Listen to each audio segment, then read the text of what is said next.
20대 국회 첫 국정감사가 진행 중입니다. 광주 전남 지역에서 어떤 현안들이 다뤄질지 관심이 모아지고 있는데요. 특히 이번 국감에서는 아시아 문화전당의 운영을 둘러싼 쟁점이 다뤄지고 있습니다.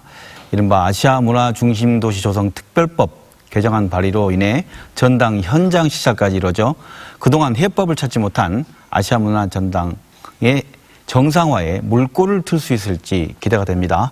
오늘 김낙곤의 시사본색에서는 이 아시아 문화전당 정상화 해법에 대해서 이야기 나눠보겠습니다. 최근 아시아 문화전당 문화중심도시 조성에 관한 특별법 개정안을 발의하시고 국정감사에서 아시아 문화전당 문제를 집중적으로 다루고 있는 분입니다. 더불어민주당 이병훈 의원 만나보겠습니다. 안녕하십니까? 네, 안녕하십니까?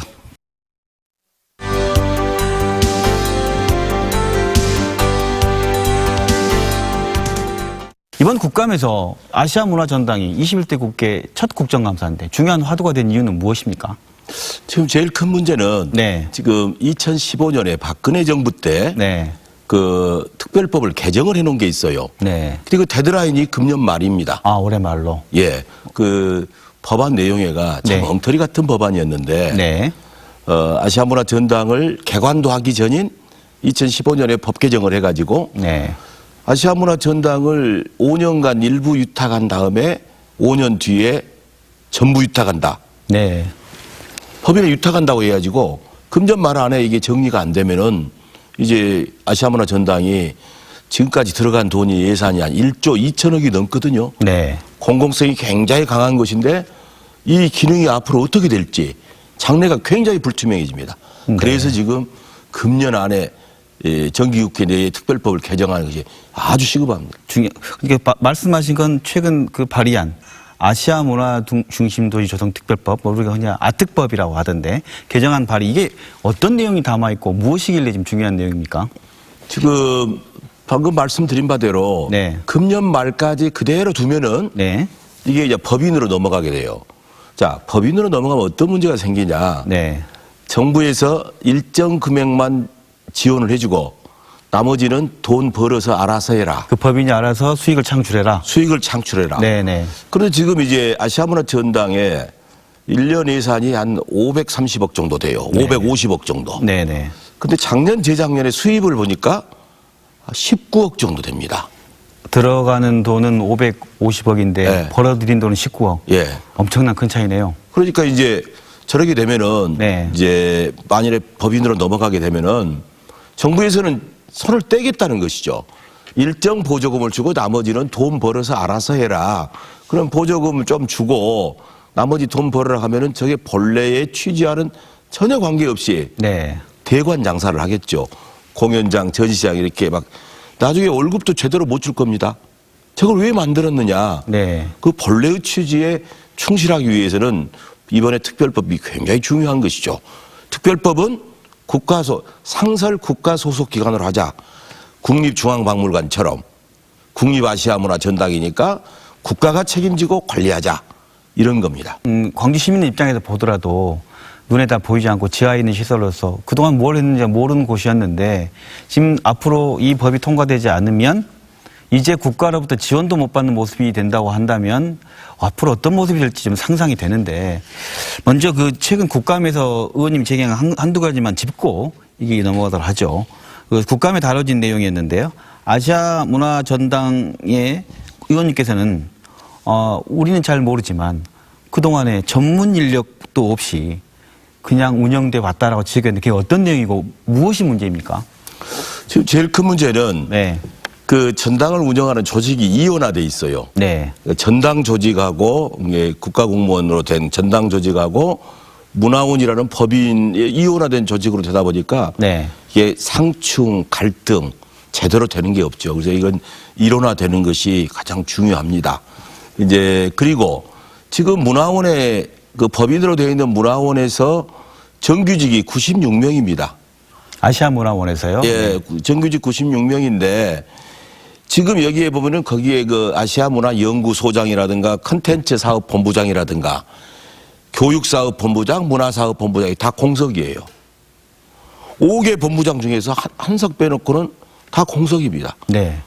자, 지금까지 전당장을 아시다시피 5년 동안 직무대리로 운영합니다. 그렇죠. 공석이었죠. 사실상. 사실상 공석이죠. 여기에다가 본부장급까지도 다 공석이에요. 그럼 앉아서 뭔 일을 하겠어요? 네. 우리가 제대로 문학 콘텐츠를 만들려면은 인문학과 예술과 기술이 결합을 해야 돼요. 네. 여기에 지금 소위 말하는 고급 기술, 우리가 증강현실, 가상현실 그런 거 얘기하잖아요. 제대로 전문 인력이 기술 쪽에 한 명도 없습니다. 그렇습니까? 이게 큰 문제죠. 오로지 없는 가운데 그걸 전당을 유지보수하고 시설을 유지보수할 수 있는 공적 인력만 남아있는 형태가 지금 현재 전당의 모습이라는 얘기네요. 제대로 기능을 유지 못하고 있는 것이죠. 네. 어떻게 보면 문화전당의 내용을 설립 취지에 맞게 일할 수 있는 역할보다는 운영할 수 있는 사람들의 어떤 공직자의 운영만 해왔지 뭔가 컨텐츠를 생산할 수 있는 기술적 인력 없이 시간만 그렇게 보내왔다는 얘기네요. 지금 예컨대요. 저 아시아 문화 전당이 하는 역할이 좀 중요하거든요. 네네. 그렇죠. 이제 아시아 문화 전당은 뭐 하는 곳이냐? 네. 이제 본래 취지로 보면은 첫째는 아시아 문화의 아시아와 교류를 통해서 아시아 문화를 키워내는 것입니다. 그러면 그 많은 문화 자원들이 한 50여 개국의 아시아 국가들 있지 않습니까? 거기는 음악, 미술, 춤 여러 가지 문화 자원이 있을 거인데 문학도 있고요. 네. 그 문화 자원을 수집하고 보관하고 또 그걸 통해서 창제작을 들어갑니다. 그러면 크게 봐서 아시아 문화 전당은 새로운 아시아 문화예술의 새로운 트렌드를 끊임없이 생산해내는 것이고, 그러니까 한 축은 문화예술을 키워내는 것이고, 네. 또 하나의 축은 그걸 토대로 문화 콘텐츠를 창제작하게 됩니다. 문화 콘텐츠를 창제작했을 때 우리가 고용, 인력 창출 효과가 얼마나 많이 있겠습니까? 그런데 이제 그래서 그렇게 보면은 아시아 문화 전당은 이 저수지임과 동시에 발전소예요. 문화 자원을 수집해서 저수지에 넘쳐나야죠. 네. 그걸 통해서 창제작이라는 발전을 통해서 광주 전체에 보급 확대시키고 우리나라 전체에 확대시키고 전 세계를 향해서 진출한다. 이런 원대한 비전이 있는데 네. 지금 이게 뭐 전혀 그 기능을 못하고 있는 것이 문제입니다. 그게 잘 안 된 이유가 뭐 좀 우문 같습니다만은 또 과거 역사가 돼 있고 또 정쟁의 대상으로만 머물러 있었던 것 같기도 하고 무엇 때문이었습니까? 잘 안 된 이유가. 지금 노무현 정부 때 이게 네. 계획이 수립됐지 않습니까? 네. 이명박 정부에 딱 들어가면서부터 이 사업이 어려워졌어요. 왜냐하면 문화보다는 토목 사업 위주로 가게 됐고 특히 심해졌던 것이 박근혜 정부 때입니다. 네. 박근혜 정부 때는 왜 광주에다 돈을 쏟아붓냐 이 생각이 강하다 보니까 대통령이 그러다 보니까 이 공무원들 전체가 얼어붙었죠. 이제 그 다음에 여러분이 잘 아시는 그 최순실, 차은택 아, 네. 여기하고도 연계가 돼 있어요. 어떻게 연결되어 있습니까? 이게 아시아문화 전당을 민간 법인화했을 때 이게 들어올 수 있는 여지가 많이 있을 거 아닙니까? 그 당시에 창조혁신센터를 전국에 만들면서 모델이 아시아문화 전당 것을 많이 본따갔어요. 네.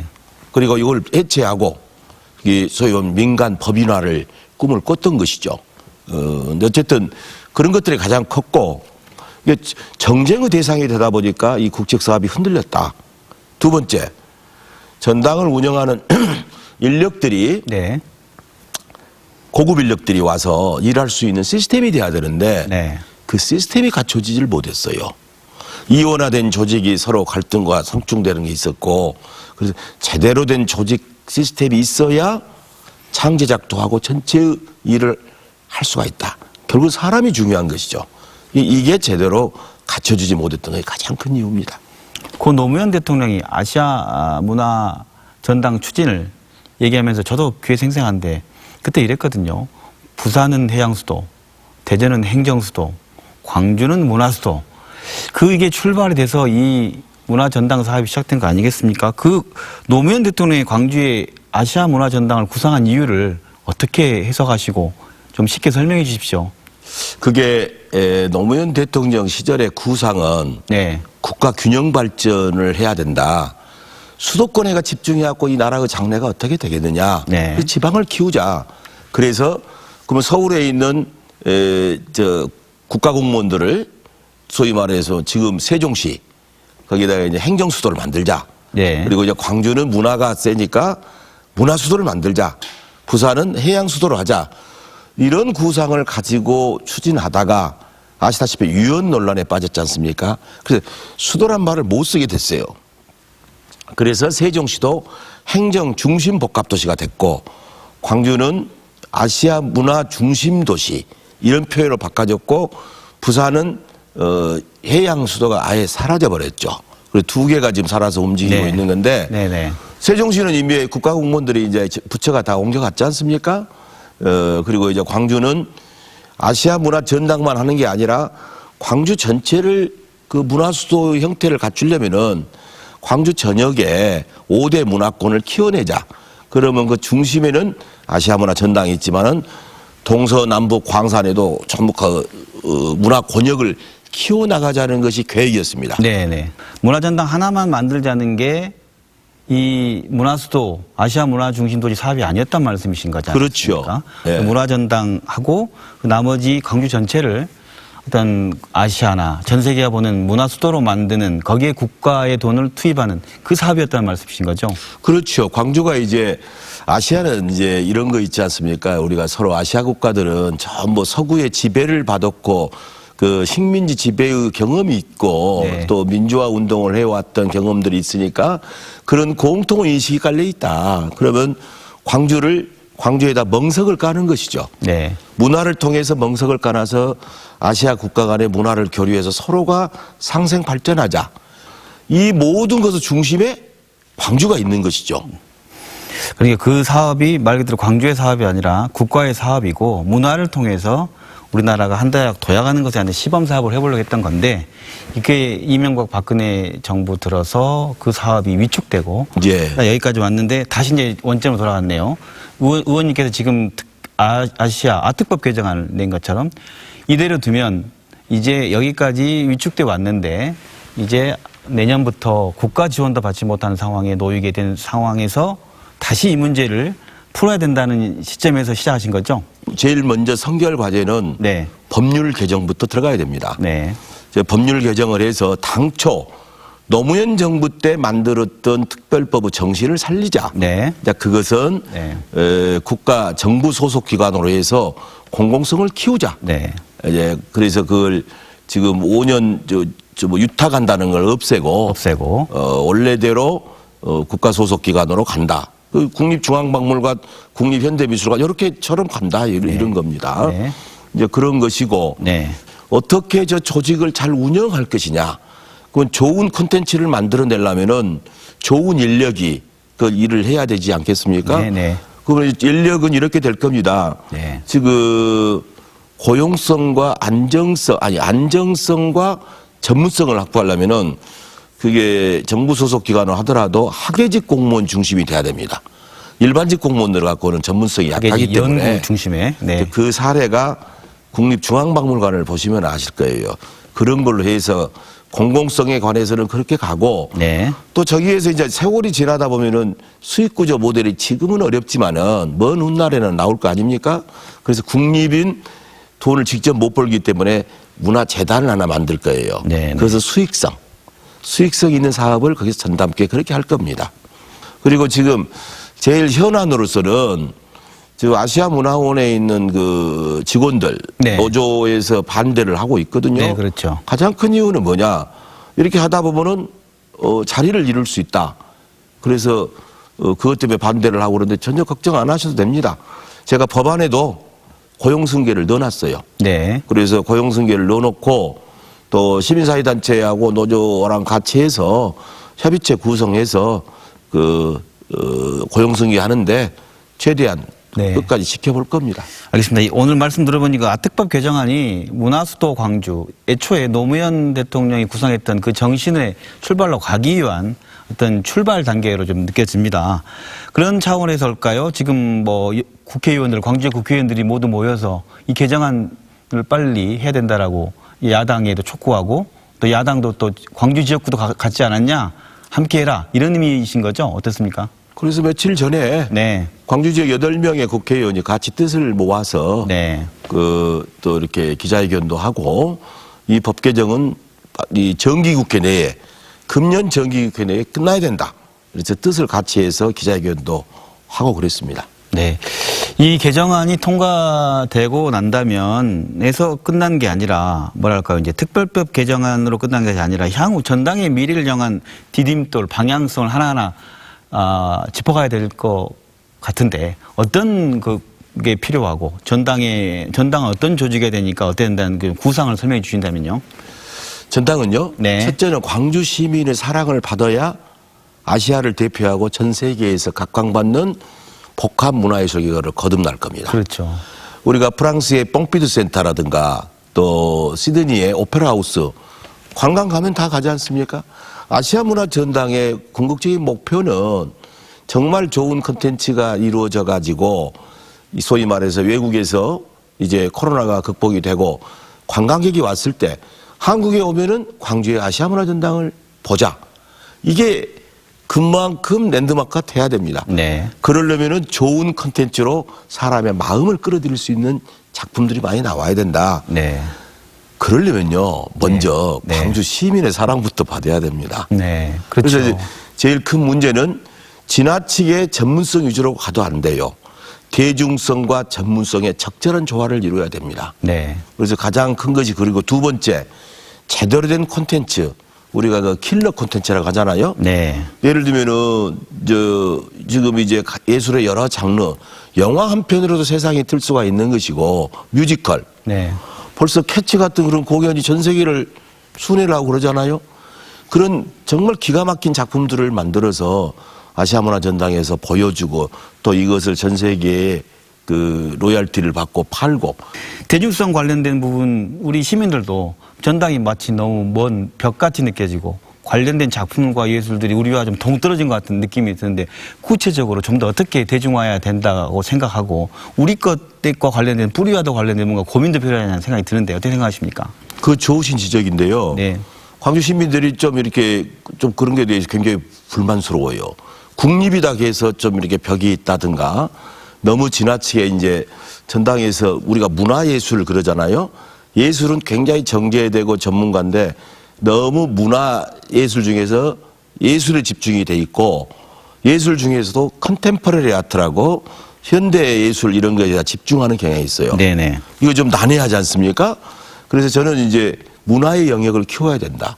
문화는요, 예술보다 훨씬 이제 제대로 된 집합인데 의식주부터가 문화 아닙니까? 네. 아시아 국가하고 연계하면요, 얼마든지 많은 콘텐츠를 만들어낼 수 있어요. 네. 그래서 그런 많은 것을 보여줄 수가 있고, 네. 그다음에 대중성은 그 예술적 의미가 있는데 사람이 그래도 알아먹기 쉽게 올 수 있는 그런 게 필요하거든요. 네네. 근데 너무 지나치게 예술 경도, 전문가 경도 중심으로 딱딱한 가는 데서 네. 문제가 있다. 이렇게 네. 보는 것이죠. 그 킬러 컨텐츠를 만들려고 하면 정말 말씀하신 우리가 흔히 얘기하는 문화계의 선수들이 좀 모여야 되고 이 아시아 문화 전당과 교류하고 어떤 그래야 되지 않겠습니까?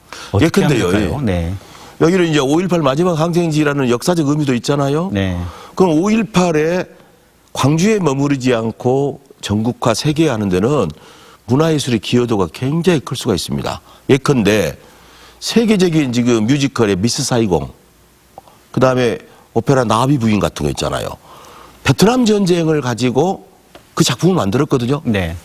우리는 이 광주 현장에서 5.18이라는 역사적인 정말 사실을 가지고 있잖아요. 그런 작품을 얼마든지 만들어낼 수가 있다. 5.18의 역사적 의미를 예술적으로 승화시켜서 세계적인 킬러 네. 콘텐츠를 만들어가자.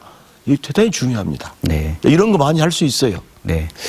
그래서 우리가 지금 아시아 문화 전당을 정권이 바뀌면서 상황을 지켜봐 오다 보니 또 바뀌거나 대통령이 누구냐에 따라 또 바뀌거나 하는 문제가 될 수 있겠다는 걱정도 있고 또 여야의 정쟁의 대상이 돼버린 문제점들 우리가 혹시 뭔가 어떻게 하면은 이런 문화기관의 위상을 갖추는데 정쟁의 대상을 벗어나서 국회에서도 그 역할을 야당과도 하셔야 되는데 어떤 해법이 있다고 생각하십니까?